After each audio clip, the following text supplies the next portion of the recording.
Hello guys, welcome back to my channel. चलिए story की starting करते हैं। स्टोरी की स्टार्टिंग वहीं से होती है जब विंग काफ़ी ज़्यादा इमोशनल हो जाता है। उसे काफ़ी ज़्यादा बुरा भी लगता है। वो लैंडन से झगड़ा भी करता है कि किस बिहाफ पे वो जो उसके डैड को इतने सारे पैसे इतने सालों से दे रहे हैं। तब लैंडन से एक्सप्लेन करता है कि वो क्यों दे रहे थे, उसका क्या रीज़न था। तब विंग उसे कहता है कि आज के बाद से वो पैसे बिल्कुल भी नहीं देंगे। लैंडन भी उस बात को एग्री करता है और उसकी बात को समझता है कि हाँ, उसने विंग को वैसे भी बहुत इमोशनली हर्ट किया है, तो अब उसी का फर्ज है कि वो उसे हील भी करे।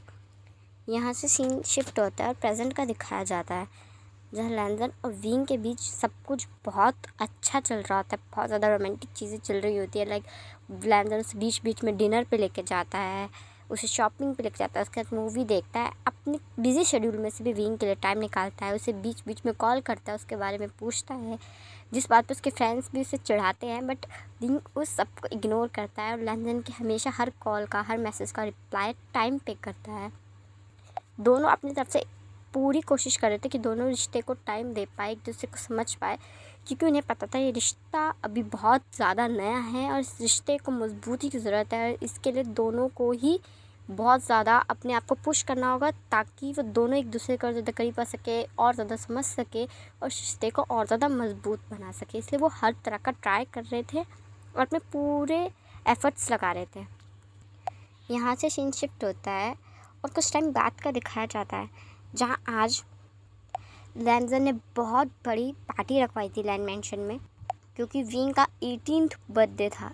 वो फाइनली 18th का होने वाला था, जिसलिए उसने लैंडन ने उसके लिए बहुत बड़ी ग्रैंड पार्टी लगवाई थी, जहाँ उसके स्कूल के काफ़ी सारे क्लासमेट्स, फ्रेंड्स, बहुत सारे लोग आए थे और लैंडन के भी कुछ लोग आए थे, बट इतने नहीं। बट हाँ, उसके कुछ करीबी लोग उसने ज़रूर बुलवाए थे और पार्टी भी काफ़ी आलीशान थी, काफ़ी अच्छी थी, जिस पार्टी की सब तारीफ़ कर रहे थे।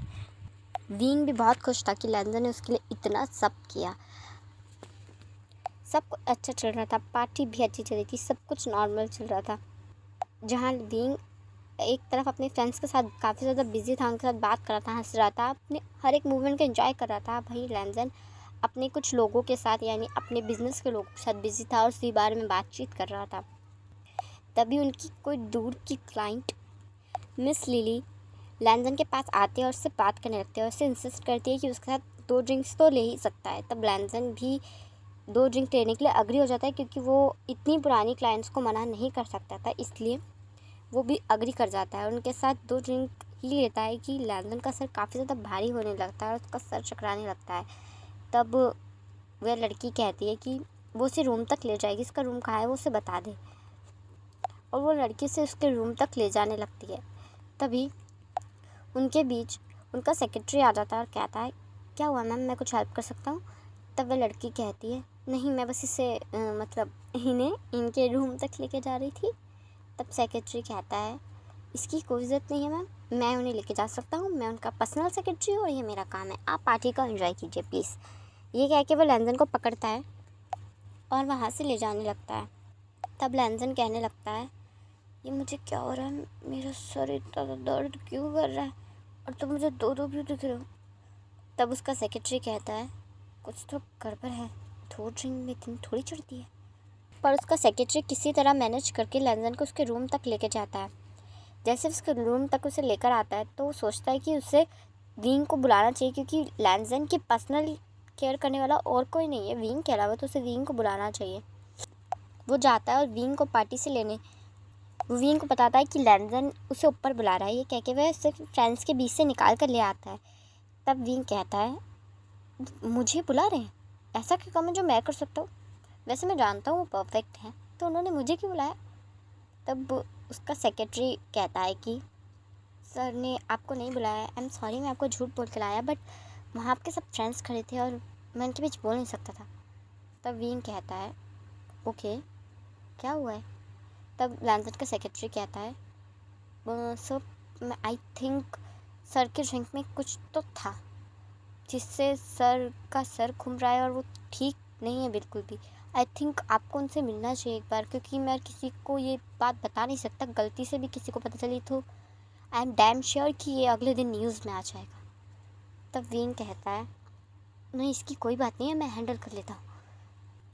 यहाँ से सीन शिफ्ट होता है, लैंजन के रूम का दिखाया जाता है, जहाँ लैंजन अपने रूम में होता है और काफ़ी ज़्यादा तड़प रहा होता है। मीन उसे काफ़ी ज़्यादा अजीब लग रहा होता है, फ्रस्ट्रेटिंग लग रहा होता है, जिसे देखकर विंग लैंजन के पास आता है और उससे बहुत ही कामली कहता है, क्या हुआ है आपको, क्या हो क्या रहा है, मैं डॉक्टर को बुलाऊं क्या, आपका शरीर तो लाल पड़ रहा है, था क्या किया क्या है आपने। हाँ, आप कहते हैं आपको लोगों की परख है, ऐसे परख करते हैं आप लोगों की, देखें पता नहीं उस ट्रिक पे ऐसा क्या था जो आपका पूरा शरीर लाल पड़ रहा है। तब लैंजन कहता है, गर्मी लग रही है मुझे, पूरा पूरा शरीर हीट कर रहा है मेरा। तब विंग कहता है, मैं डॉक्टर को भी नहीं बुला सकता, कैसे बुलाऊंगा डॉक्टर को, तो सबके सामने से आना पड़ेगा, और अगर मैंने डॉक्टर को भी बुलाया तो पक्का पक्का ये सब न्यूज़ में आ जाएगा, और ये सब न्यूज़ में नहीं आ सकता। मैं क्या करूं, मैं क्या करूं, इंटरनेट किस दिक्कत है, मुझे सर्च करना चाहिए, हो क्या रहा है। ये कह के जैसे ही विंग अपना फ़ोन निकालने लगता है, तब लैंजन उसे अपनी तरफ खींच लेता है और उसे बेड पे पुश कर देता है और ख़ुद उसके ऊपर आ जाता है, उसकी आंखों में डीपली देखने लगता है। तब विंग कहता है, आपको क्या हुआ है, क्या हो रहा है। तब लैंजन कहता है, पता नहीं, मुझे नहीं पता, मैं अपने सेंसेस खो रहा हूँ, मुझे कुछ समझ नहीं आ रहा, मेरा दिमाग कुछ सोच नहीं पा रहा है, मुझे तुम चाहिए विंग, मुझे तुम्हारी मेरा शरीर दर्द कर रहा है, मुझे तुम्हारी ज़रूरत है। ये कह के लैंजन विंग के करीब आता है और उसे किस करने लगता है, डीपली हंगरली उसे किस कर रहा होता है। और विंग को समझ नहीं आ रहा था कि अभी यहाँ हो क्या रहा है, क्योंकि ये किस वैसी किस नहीं है जैसे नॉर्मल लैंजन उसके साथ किस करता है। वो नॉर्मली जेंटली स्वीटली बहुत ही सॉफ्टली किस करता है, बट अब वो बहुत ही डीपली हंगरली रफली किस कर रहा है। तब विंग लैंजन को थोड़ा दूर करते हुए कहता है, आप होश में नहीं हैं। तब लैंजन कहता है, मुझे पता है, मुझे कुछ समझ में नहीं आ रहा। तब विंग कहता है, आप सच में ये करना चाहते हैं। देखिए मैं बस थोड़ा सा नर्वस हूँ। तब लैंजन विंग की बातों को इग्नोर करता है और उसे वापस किस करने लगता है। और उसके बाद गाइस मैं आपको काफ़ी सारे रोमांटिक मोमेंट्स इसमें शेयर करने की कोशिश करूँगी जितने हो सकें, क्योंकि मैं एक्सप्लेन करने में एक्चुअली मैं रोमांटिक मोमेंट एक्सप्लेन करने में काफ़ी ज़्यादा बुरी हूँ। तो मैं सोच रही हूँ कि मैं वीडियो ही डाल दूँ, क्योंकि मैं इतने अच्छे से एक्सप्लेन नहीं कर पाऊँगी, बट वीडियो से आप ज़्यादा अच्छे से समझ पाएंगे। तो मैं कोशिश करूँगी कि मैं वीडियो अच्छी वाली वीडियो डाल सकूँ, आपको अच्छे से समझ आ सके, क्योंकि मैं इतनी अच्छी नहीं रोमांटिक सीन एक्सप्लेन करने में। तो आपके लिए मैं वीडियो इसमें एडिट कर दूँगी। तो वीडियो भी कैसी लगी मुझे कमेंट में ज़रूर बताइएगा, क्योंकि वीडियो ढूंढने में भी बहुत टाइम लगता है गाइस। यहाँ से सीन शिफ्ट होता है और पार्टी का दिखाया जाता है, जहाँ बैंकिंग कहती है, विंग कहाँ गया है, हाँ केक कटने वाला है और करेक्ट 12 बजने वाले हैं, पर देखो ये भाई साहब गायब हो गए। पता नहीं क्या चलता क्या इस लड़के के दिमाग में, खुद ही की बर्थडे पार्टी है और बर्थडे बॉय ही बर्थडे पार्टी से गायब है। अमेजिंग, ऐसा विंग के अलावा तो कोई और कर ही नहीं सकता। तब निहोसन कहता है, बस कर, हो सकता है कहीं बिजी हो। तब बैंकिंग कहती है, पता है मुझे कहाँ बिजी होगा, वो वैसे भी जो भी करना है सुबह भी तो कर सकता है ना, अभी तो हम सब यहाँ हैं, केक तो काटने आ ही सकता है, डफर इडियट। तब लैंडन का सेक्रेटरी उनके बीच आता है और अनाउंसमेंट करते हुए कहता है, आई एम सॉरी, आप सब गेस्ट से माफ़ी मांगते हुए मैं अनुरोध करता हूँ कि बर्थडे बॉय अब पार्टी में नहीं आ पाएंगे, वो सर के साथ बाहर केक काटने जा चुके हैं, तो आपको बुरा नहीं लगा होगा, आई होप। तो प्लीज़ खाना एंजॉय कीजिए और आप सब अपने अपने घर जा सकते हैं। तब बैंकिंग कहती है, मुझे पता ही था, अगर अकेले ही केक काटने जाना था तो हमें बुलाया क्यों, और मुझे नहीं खाना। हाँ, मैं घर जा रही हूँ, मेरा मूड ख़राब हो गया। तब ही हुसैन कहता है, अरे चल ना पब चलते, सुन तो बात तो सुन बैंकिंग। यहाँ से सीन शिफ्ट होता है और कुछ देर बाद का लैंजन के रूम का दिखाया जाता है, जब विंग के आंखों से आंसू निकल रहे होते हैं। उसकी वॉइस भी शेकिंग कर रही होती है, क्योंकि जो भी हो रहा था उसके साथ फर्स्ट टाइम था। उसको इस चीज़ का कोई एक्सपीरियंस नहीं था, इस पेन का कोई एक्सपीरियंस नहीं था। उसे पता भी नहीं था कि उसे इतना ज़्यादा पेन होने वाला है। लिटरली वो शेक कर रहा था, उसके रोंगटे खड़े हो रहे थे और बस अपने मुँह से सिर्फ एक ही शब्द निकाल पा रहा था, हट हट हो रहा है मुझे, हट हो रहा है। पर लैंजन अपने बिल्कुल भी सेंसेस में नहीं था। उसे खुद नहीं पता था कि वो क्या कर रहा है और किसे हट कर रहा है। वो उससे हट कर रहा है जिसको हट करने के बारे में वो कभी सपने में भी सोच नहीं सकता। यहाँ से सीन शिफ्ट होता है और नेक्स्ट डे मॉर्निंग का दिखाया जाता है, जहाँ सूरज की रोशनी जैसे ही लैंजन की आंखों पर पड़ती है तो वो धीरे धीरे अपनी आंखों को खोलने लगता है। और जैसे ही वो अपनी आंखों को खोलकर हल्का सा पलटता है तो वो अपने सामने का नज़ारा देख के शॉक्ड हो जाता है और उठ के बैठ जाता है। फिर वह अपनी तरफ देखता है और विंग की तरफ देखता है। वो खुद पे बिलीव ही नहीं कर पा रहा था कि अभी सिचुएशन क्या है और कल रात ऐसा हुआ क्या था। इसलिए लैंजन अपनी आंखें बंद करके अपने दिमाग पे जोर देने लगता है कि कल रात एग्जैक्टली हुआ क्या था।